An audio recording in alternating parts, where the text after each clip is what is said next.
Hello. Today I am going to be showing you how to use RiskF3X.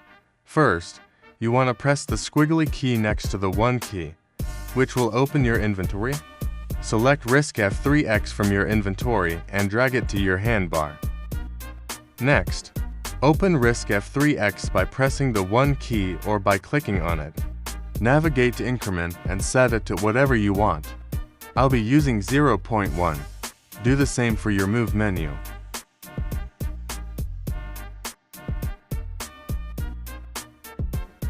Now, go to the Add Part menu. Select whatever part type you would like to make. I'll be using the default part for this tutorial. Now, click on the ground. Congratulations, you have just made a part. You can move or scale this part by selecting the dots on either side of the part.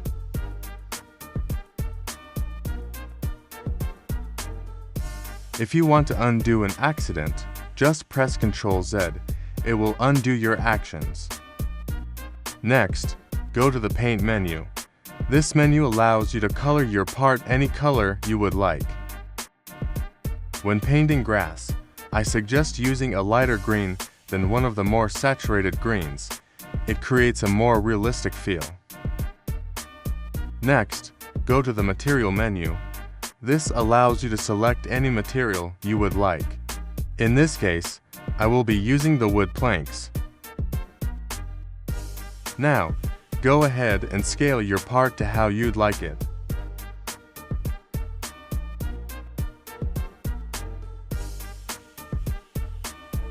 There are a couple more settings in the Material menu, like transparency. This allows your object to become transparent, good for things like windows.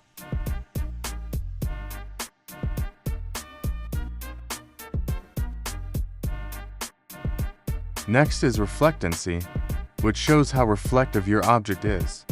Sadly, you can't use an object that isn't reflective, like wood or pebbles. Instead, use glass, smooth plastic, or regular plastic with reflectivity. You can delete your object by clicking on the X or by pressing Ctrl X.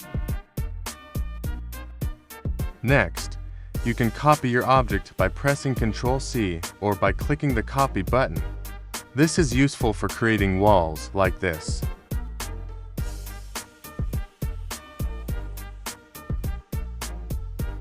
If you want to select your entire object, press Shift on each part, or you can hold down Shift and drag your mouse across to select it easily.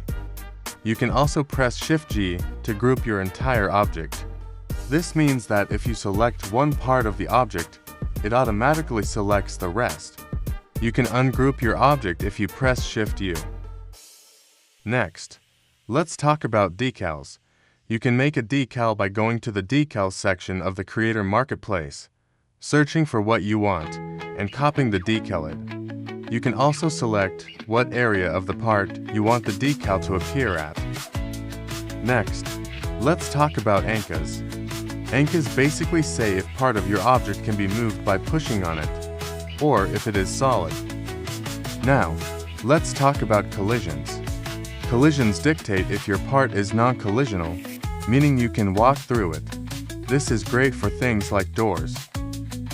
Let's move on to the Rotate tool, which allows you to rotate an object by dragging on the dots. The Rotate tool is another tool that you can use increments with, so you can have more precise rotations. Next is the Effects tool. This tool allows you to add different effects to your object, such as fire. Speaking of, let's go ahead and add fire. You can change the color of the fire's flames, as well as how big they are and how much heat they give off.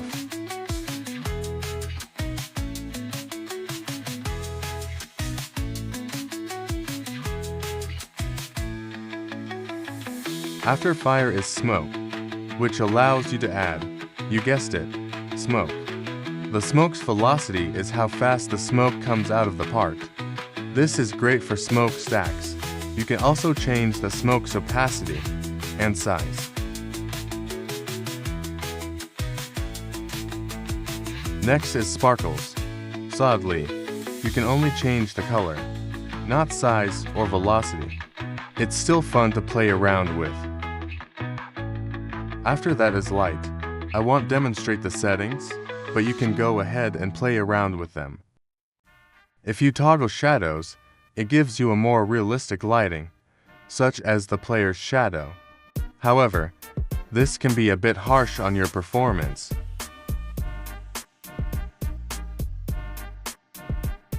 When you finished your project, you can export it by pressing the Export button and exporting it into another plot or into Studio. Thanks for watching this basic RiskF3X guide. I hope it helped you understand RiskF3X and its tools better.